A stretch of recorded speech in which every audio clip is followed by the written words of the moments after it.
नमस्कार बंधु माने आपण देखुचंती निरामय ओडिया। आयुर्वेद अनुसार आम शरीर स्वास्थ्य तीनोटी मूल दोष उपरे निर्भर करे। बात, पित्त एवं कफ दोष। आम शरीर पंच महाभूत रे तैयारी। आम शरीर रे जल तत्व, अग्नि तत्व एवं वायु तत्व, ये तीनोटी तत्व आम शरीर रे बात, पित्त एवं कफ को संतुलित करिवारे सहाय होइथांती।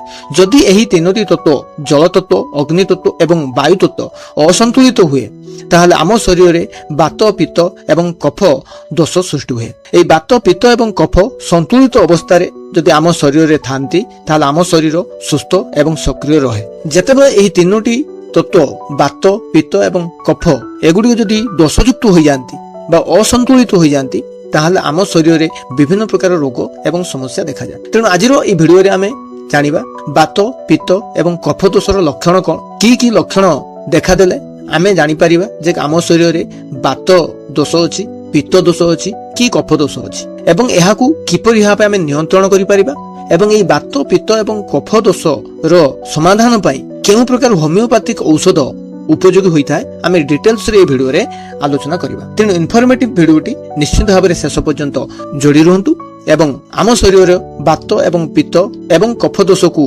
संतुलित करी शरीर को सुस्थ एवं सक्रिय रखिबारे सहाय होंतु। वर्तमान देखिबा बात दोषर लक्षण को। जदि जने व्यक्तिर शरीर रे बात दोष थाए ताले की प्रकार शारीरिक एवं मानसिक लक्षण देखा जाए ना। जदि जने व्यक्तिर बात दोष थाए तार गंठी रे व्यथा बा जॉइंट पेन सृष्टि हुए, जहाको आमे आर्थराइटिस बोली कहि थांती। विभिन्न प्रकार गंठी, हाथ, गोड़ रो जॉइंट गुडी करे व्यथा एवं जंत्रणा सृष्टि होई थाए। सुखिला चर्म अर्थात तार चर्म रे ड्राइनेस बा स्किन टी पूरा ड्राई थाए, सुखी जाउ थाए, चर्म सुखिला जणा पडु थाए एवं कोष्ठकाठिन्य भली समस्या मध्य सृष्टि हुए। बेला बेला शरीर रे कंपन सृष्टि हुए बा शरीर रे अंग प्रत्यंग गुड़िक थरिबा भली समस्या देखा जाए एवं बारंबार गैस समस्या से व्यक्ति जनक हुए जदि बात दोष थाए। से भाव में बात दोष थिबा व्यक्तिर मानसिक लक्षण को जदि आमे विचार करंती, बात दोषी रोगीटी अधिक चिंताग्रस्त रहे बा ता भितरे एंजाइटी बढ़ी थाए, अनिद्रा इनसोमिनिया जहाकू निद हुए नाही, राति राति अनिद्रा रहे बा भल से गाढ़ निद्रा रे सोई पारे नाही, बारंबार निद्रा भंग हुए, ए प्रकार मानसिक लक्षण देखा जाए। तासह अत्यधिक मानसिक चापरे से व्यक्ति जनक रही था। प्रत्येक कार्य रे प्रत्येक कर्म क्षेत्र रे से प्रत्येक कार्य को स्ट्रेस रे नहीं था, मानसिक चापरे बसवर्ती होई था। तेणु ए प्रकार जदि शारीरिक एवं मानसिक लक्षण जने व्यक्ति पाखरे देखा देउछि ताहाले से व्यक्तिर बात दोष अछि बोली आमे जानिबा। तेणु एई बात दोषर रिमेडीज कोन अछि बा निराकरण कोन, प्रिवेंटिव मेजर्स आमे कोन नै परिबा ना। खाद्यपेय जीवन शैली रे टिके संयमता रक्षा करियो पड़िबो। सर्वदा उषुम बा सिग्ध बा तेल ओ घियुक्त खाद्य, सहजर हजम होउतबा खाद्य एई बात रोगी ग्रहण करिवा उचित। नियमित अभ्यंग बा तेल मालिश करिवा उचित। बॉडी रे विभिन्न अंग प्रत्यंग रे जॉइंट रे तेल मालिश करिवा उचित एवं यथेष्ट निद्रा जीवा दरकार एवं सर्वदा निजको सक्रिय बा एक्टिव रखिया पई से व्यक्ति जनक चेष्टा करिवा उचित। तास हालुका योगासन एवं प्राणायाम द्वारा मध्य आपनकर बात दोष को संतुलित करि परिबे एवं बात रोगी सर्वदा ठंडा, सुकिला, कंचा खाद्य को वर्जन करिवा उचित एवं अत्यधिक यात्रा बा दूर यात्रा फ्रिक्वेंट भ्रमण को त्याग करिवा उचित एवं उच्च शब्द पाखरु निजको दूरे रखिवा उचित। ए गुडी को व्यक्तिर शरीर रे बात दोषर लक्षण को अधिक बढ़ेबारे सहाय होइता। तेणु ए सब जिनिस को सर्वदा वर्जन करिवा उचित। तासह बात दोषर लक्षण जदि आपनक शरीर अछि ताल होमियोपैथिक रे एक सुंदर मेडिसिन अछि जहाकू आपण नियमित व्यवहार कले आपनकर बात दोष संतुलित हेबा सहित आपनकर बात दोष रे देखा दउथवा विभिन्न प्रकार लक्षण गुडी को धीरे धीरे दूर होई आपनकू संपूर्ण सुस्थ करिवारे सहाय होइता। जथा आपनकर गंठी व्यथा, बारंबार गैस, कोष्ठकाठिन्य, सुखिला चर्म, मानसिक चाप, अनिद्रा, चिंता, एंजाइटी ई सब जो समस्या सृष्टि होउची से समस्या रो आपण निजको मुक्त करि परिबे। से होमियोपैथिक मेडिसिन दे होउची रस्टॉक्स 30 रे आपण व्यवहार करिवे। ए रस्टॉक्स मेडिसिन को आपण प्रत्येक दिन 3 थर 2 ड्रॉप करी आपण खाद्य खाइबार अध घंटे पूर्वरु व्यवहार करिवे। सकाळे, मध्याह्न एवं संध्यारे 2 ड्रॉप करी ए रस्टॉक्स को जदि आपण नियमित व्यवहार करूछंती तो आपनकर बात दोषर विभिन्न प्रकार समस्या रो आपनको मुक्ति मिलिबो एवं आपनक शरीर बात दोषर जो इम्बालांस सृष्टि करी विभिन्न प्रकार समस्या सृष्टि करूछि से समस्या को सबुदिन पई आपण दूर करि पारिबे। ସେଇଭଳି ବର୍ତ୍ତମାନ ଦେଖିବା କଫ ଦୋଷ ଏବଂ ତାର ଲକ୍ଷଣ କଣ। କଫ ଅସନ୍ତୁଳିତ ହେଲେ ଆମ ଶରୀରରେ ବିଭିନ୍ନ ପ୍ରକାର ଲକ୍ଷଣ ମାନ ଦେଖାଯାଏ, ଯଥା ଓଜନ ବୃଦ୍ଧି ଘଟିବା ବା ମୋଟାପଣ ବଢିବା। ଯେଉଁମାନଙ୍କର କଫ ଦୋଷ ଥାଏ ତାଙ୍କର ଅହେତୁକ ଭାବରେ ଆବଶ୍ୟକତା ଠାରୁ ଅଧିକ ଓଜନ ବୃଦ୍ଧି ଘଟିଥାଏ ଏବଂ ଶରୀରରେ ଚର୍ବି ଜମାଟ ବାନ୍ଧି ବା ଚର୍ବି ଜମା ହୋଇ ସେମାନେ ବେଶୀ ମୋଟା ହୋଇଯାଇଥାନ୍ତି। ଏହି କଫ ଦୋଷରେ ଆକ୍ରାନ୍ତ ବ୍ୟକ୍ତିଙ୍କର ହଜମ ପ୍ରକ୍ରିୟା ଧିମା ହେଇଯାଏ ବା ଯାହା ଖାଦ୍ୟ ଖାଆନ୍ତି ତାହା ସହଜରେ ହଜମ ହୁଏ ନାହିଁ ଏବଂ ଏହି କଫ ଦୋଷୀ ବ୍ୟକ୍ତିମାନେ ଅଧିକ ନିଦ୍ରା ଯାଆନ୍ତି ବା ତାଙ୍କୁ ଫ୍ରିକ୍ୱେଣ୍ଟଲି ନିଦ ଲାଗେ, ସବୁବେଳେ ତାଙ୍କୁ ନିଦ ଲାଗୁଥାଏ ଏବଂ ଶରୀର ତାଙ୍କୁ ଭାରି ଭାରି ଲାଗେ। ପ୍ରତ୍ୟେକ ସମୟରେ ପ୍ରତ୍ୟେକ ମୁହୂର୍ତ୍ତରେ ଶରୀର ତାଙ୍କୁ ଭାରି ଭାରି ଲାଗେ, ଆଳସ୍ୟ ଲାଗି ରହେ, ନିଦ୍ରା ଲାଗି ରହେ ଏବଂ ଶରୀରରେ ଓଜନ ଏବଂ ମୋଟାପଣ ବଢିଯାଏ। ତା ସହ ଶ୍ୱାସକ୍ରିୟା ସମ୍ବନ୍ଧୀୟ ବିଭିନ୍ନ ପ୍ରକାର ସମସ୍ୟା ମଧ୍ୟ ଏହି କଫ ଦୋଷର ରୋଗୀମାନଙ୍କ ପାଖରେ ଦେଖାଯାଏ, ଯଥା ବାରମ୍ବାର ଥଣ୍ଡା, କାଶ, ସର୍ଦ୍ଦି ତାଙ୍କ ଶରୀରରେ ଲାଗି ରହେ। ସହଜରେ ଥଣ୍ଡାରୁ ସେ ନିଜକୁ ମୁକ୍ତ କରିପାରନ୍ତି ନାହିଁ। ଋତୁ ପରିବର୍ତ୍ତନ ହେଲେ ତାଙ୍କୁ ବାରମ୍ବାର ଥଣ୍ଡା, କାଶ, ସର୍ଦ୍ଦି ହୁଏ।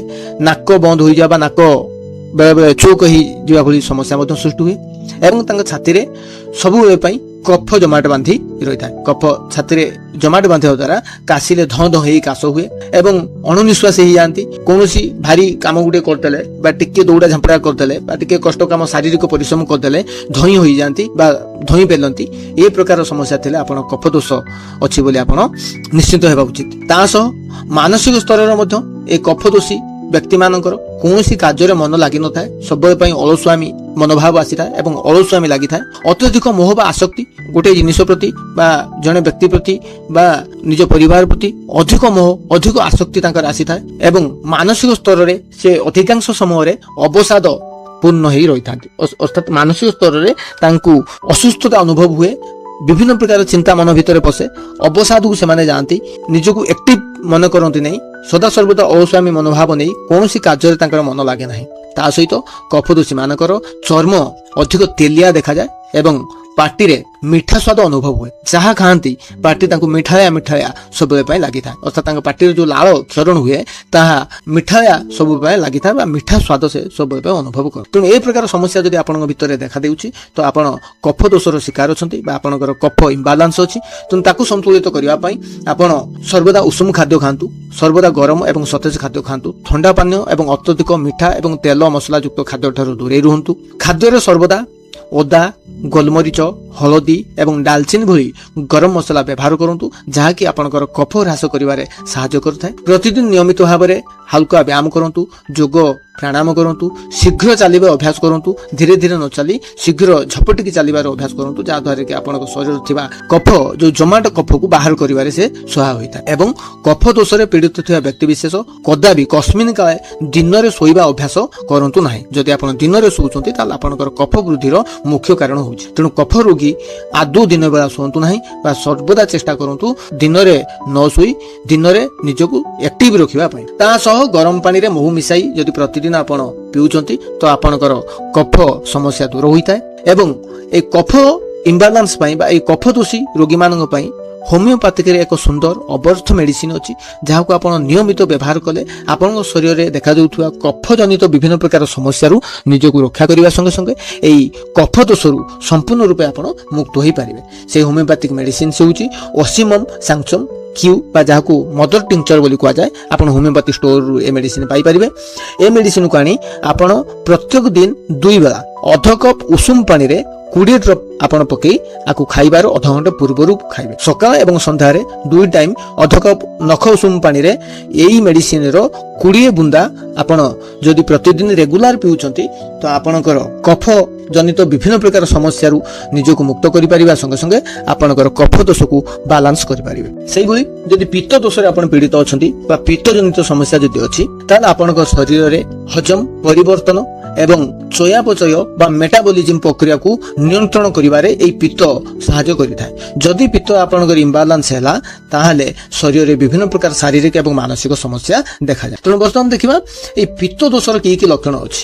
ଆପଣ ପିତ୍ତ ଦୋଷରେ ଶିକାର ଅଛନ୍ତି କି ନାହିଁ କିପରି ଆପଣ ଜାଣିବେ। ଶରୀରରେ ଯଦି ଆପଣଙ୍କର ପିତ୍ତ ବୃଦ୍ଧି ହୁଏ ତାହେଲେ ଆପଣଙ୍କର ପ୍ରଥମ ହଜମ ଜନିତ ସମସ୍ୟା ସୃଷ୍ଟି ହୁଏ, ଅର୍ଥାତ୍ ଆପଣଙ୍କର ସର୍ବଦା ଅମ୍ଳପିତ୍ତ ବା ଏସିଡିଟି, ଛାତି ଜଳାପୋଡା ବା ହାର୍ଟ ବର୍ନ ଏବଂ ବାରମ୍ବାର ତରଳ ଝାଡା ହେବା ଭଳି ସମସ୍ୟା ସୃଷ୍ଟି ହୁଏ, ଯାହାକି ଫ୍ରିକ୍ୱେଣ୍ଟଲି ହୁଏ। କଣ ଯଦି ଖାଦ୍ୟ ପାନୀୟରେ ଟିକେ ସମୟ एपट सेपट हो जाए बा खाद्य जदि टिके चेंज हो जाए बा बाहर खाद्य जदि टिके आपण खाई दउचंती तो संगे संगे आपण के एसिडिटी हो जिवो संगे संगे आपण छाती जलापोला करिवो एवं बारंबार आपणकर तरल झाड़ा परी समस्या सृष्टि हो ता सह अत्यधिक शरीर तापमात्रा वृद्धि पाइबो जदि पित्त आपणकर दोष अछि पित्त समस्या रे जदि आपण पीड़ित अछंती आपणकर शरीर तापमात्रा हठात थिबो हठात वृद्धि पाइजो कौनसी कारण न थाए आपणकर शरीर तापमात्रा वृद्धि पाइजो ज्वर आसीबो झाल बोहिबो एवं टिके भी गरम आपण सह करि परिबे नाही जदि गरम टिके हैला तो आपणकर झाल बोहिबो एवं शरीर तापमात्रा बढ़ी जिवो तेणु गरम आपण सह करि परिबे नै जदि आपणकर पित्त दोष ता सहित जदि आपण पित्त दोष रे शिकार थांती आपणकर चर्म रे विभिन्न प्रकार समस्या सृष्टि हुए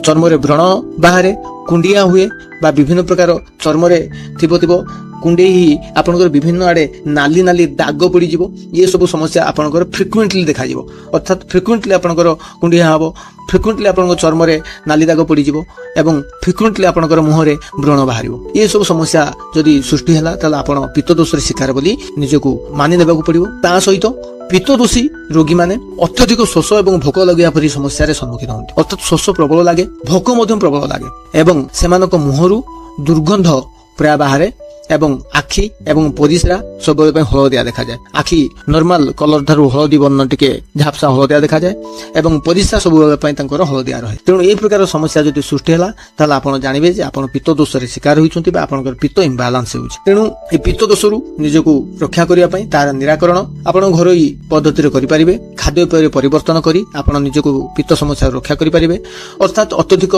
तेल मसला युक्त खाद्य खट्टा ए सब खाद्य को वर्जन करिया उचित ठंडा एवं शांत पानीय जेपरि कि नडिया पानी पइडो पानी ए सब पीबा उचित ठंडा अर्थ कोल्ड ड्रिंक्स नुहे आपण जते नडिया पानी हेउ मिश्री पानी हेउ सागु दाना हो ए सब खाद्य आपण खाइबा उचित मिठा फल काकुड़ी पोटल एवं सबुज पनीपरिबा को आपण अत्यधिक व्यवहार करंतु माछ मांस तेल मसला युक्त खाद्य के एडेई आपण सबुज पनीपरिबा काकुड़ी पोटल ए सब खाद्य को खाद्य रे शामिल करंतु कॉफी चा एवं मद्यपान थारु दूरे रहंतु ता सह प्रतिदिन आपण अमलार रस पियंतु जहाँकि आपणकर हजम क्रिया को संपूर्ण ठीक करने संगे संगे आपणकर पित्त समस्या को मध्य बालांस करिथाय गाई घिओरु प्रस्तुत शुद्ध घिओ आपण खाइबा समय रे खाद्य रे भात रे मिसेई आपण खांतु पित्त संतुलन पई त्रिफला चूर्ण मध्य लाभदायक ताको मध्य आपण व्यवहार करंतु ता सह हल्का गरम पानी रे जीरा गुंड मिसेई जदि आपण नियमित पिउचंती आपणकर जो गैस एसिडिटी परि पित्त समस्या सृष्टि होउची से दाउरु मध्य निजको रक्षा करिवे तत् सहित ये सब घर उपचार सह आपण नियमित योग ध्यान करबा सहित निजर क्रोध को नियंत्रण करंतु खरार अधिक बुलाबुली करंतु नाही एवं सर्वदा ढिला एवं सूतारे तयारी कपड़ा परिधान करंतु जहाँकि आपनको पित्त दोष दाउरु किछि परिमाण रे आपनको सुरक्षा दे परिबो तेणु ए पित्त समस्यार समाधान पई होमियोपैथिक रो सुंदर मेडिसिन अछि जहाको आपण नियमित व्यवहार कले आपणकर पित्त समस्या बा पित्त दोषरु सृष्टि होतुवा विभिन्न प्रकार शारीरिक लक्षणरु निजको रक्षा करि परिबे एवं पित्त दोषरु संपूर्ण रूप रे आपण मुक्त होई परिबे तेणु पित्त दोष पई आपनको चारोटी होमियोपैथिक मेडिसिन आनिबाउ पड़िबो गुटे हैला सल्फर तार 30 पोटेंशियल आनंतु एवं सप्ताह को थरे मात्र आपण ए सल्फर को 2 ड्रॉप आपण जे कोनोसी समय रे खाद्य खाइबा पूर्वरु नियंतु सप्ताह को थरे सल्फर 30 को आपण जे कोनोसी समय रे 2 ड्रॉप आपण नियंतु पुनी नेक्स्ट सप्ताह को आउथरे नियंतु सेहि बोली नॉक्सबम तार 36 पोटेंशियल आनंतु ए नॉक्सबम को आपण प्रतिदिन संध्या बेले 2 ड्रॉप आपण डायरेक्ट जीवन मध्ये नै परिबे खाइबार अध घंटा पूर्वरु नॉक्सबम 2 ड्रॉप आपण खांतु तत्सहित आपण सेलिडेनियम मैजुस रो मदर टिंचर एवं कालमेघार मदर टिंचर ये दुईटी मेडिसिन को आनी दीटा को मिसेई दियंतु सम परिमाण रे अर्थात सेलिडेनियम मैजुस रो जदी 100 ml आपण आनुचंती कालमेघार मध्ये 100 ml आनंतु दीटा को मिसेई दियंतु 100 200 ml ताको मिसेई दी गुटे सिंसी रे रखि दियंतु एवं सेही मेडिसिन को प्रतिदिन 3 थर सकाळे मध्याह्न रे एवं राति रे 20 टोपा अल्प उषुम पानी रे खाइबार अध घंटे पूर्वरु खांतु तेणु पित्त दोष पई ए तीनोटी मेडिसिन आपण जदि नियमित व्यवहार करूचंती तो आपणकर पित्त जनित विभिन्न प्रकार समस्या रो आपण मुक्त हेबा संगे संगे पित्त दोषटी आपणक पाखरु सबुदिन पई दूरे जिवो सल्फर को सप्ताह को थरे नॉक्सबम को संध्या रे 2 ड्रॉप सह कालमेघा एवं सेलिडेनियम मैजुस रो जो मिश्रित मेडिसिन टी आपण तयारी करूचंती से मेडिसिन को रेगुलर प्रतिदिन 3 थर आपण 20 ड्रॉप नखा व्यवहार कले आपण ए समस्या रो संपूर्ण मुक्ति पाई परिबे तेणु आशा करूची ए बात पित्त କଫକୁ ନେଇ ଆଜିର ଏହି ଭିଡିଓ ଆପଣ ମାନଙ୍କ ପାଇଁ ନିଶ୍ଚିନ୍ତ ଭାବରେ ଇନଫର୍ମେଟିଭ ରହିଥିବ। ଯଦି ଭିଡିଓଟି ଆପଣଙ୍କୁ ଭଲ ଲାଗିଥାଏ ନିରାମୟ ଓଡ଼ିଆ ଚ୍ୟାନେଲକୁ ବହୁମାତ୍ରା ଲାଇକ୍ କରନ୍ତୁ, ସେୟାର କରନ୍ତୁ ଏବଂ ସବସ୍କ୍ରାଇବ କରନ୍ତୁ। ଆଗାମୀ ଦିନରେ ପୁଣି ଆଉ ଏକ ହୋମିଓପାଥିକ ମେଡିସିନ ସହ ମୁଁ ଆସିବି ନିରାମୟ ଚ୍ୟାନେଲରେ। ସେ ପର୍ଯ୍ୟନ୍ତ ଧନ୍ୟବାଦ, ଥ୍ୟାଙ୍କ ୟୁ।